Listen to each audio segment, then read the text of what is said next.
It is such a thrill to welcome each and every one of you here to this place. MDiv students, MAR comprehensive students, students in the 12 MAR concentrates that we have, STM and non-degree students. Each one of you is a blessing to this community, and we are so glad that you are here. We have folks, as Dean Sterling said, from many distinct and beautiful worshiping traditions, some from no tradition at all, or who choose not to be affiliated with a particular tradition. Each one of you brings unique gifts and your own unique experience and voice to this place. And so you are already precious to us, and we are so glad to see you.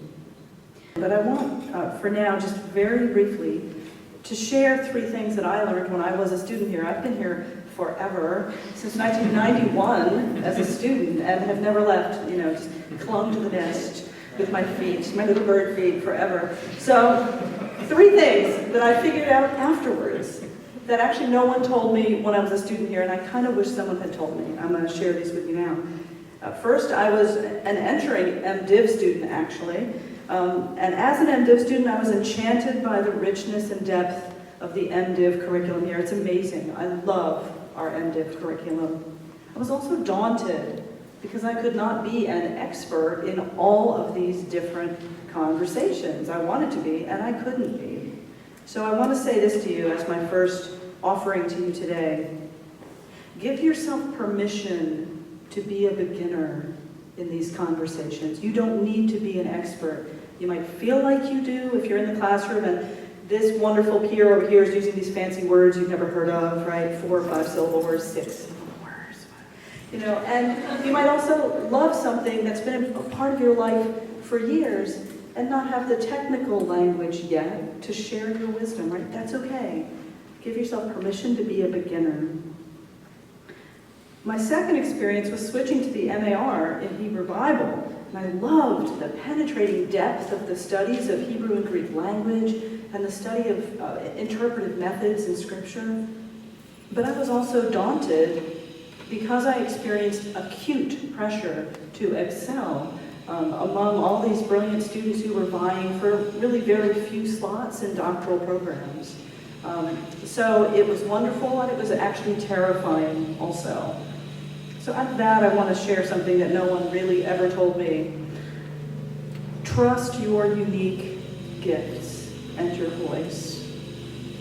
Trust your gifts and your voice. You are seeking only to do your own personal best, to grow intellectually, to become as wise and able as you can be in your chosen, focused area of study. It's not about competing with someone else. It will feel that way. It's not.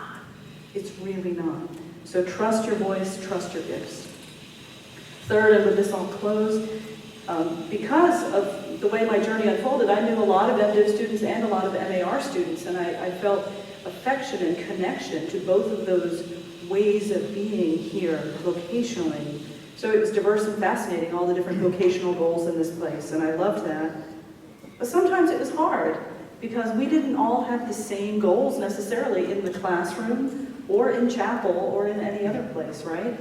Different people have different passions, as Dean Sterling has said. So I want to say this as my last point to you. Embrace difference and allow yourself to be transformed by it. That means take the risk to be open to someone else's passion, to someone else's priorities, and learn from it.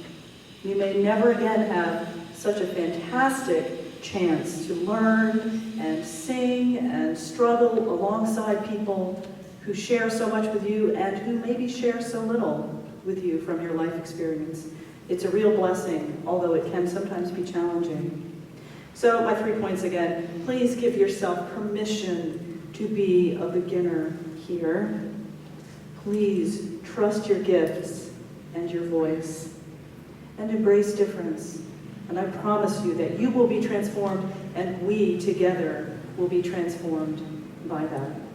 Thank you, and welcome to Whiting Us.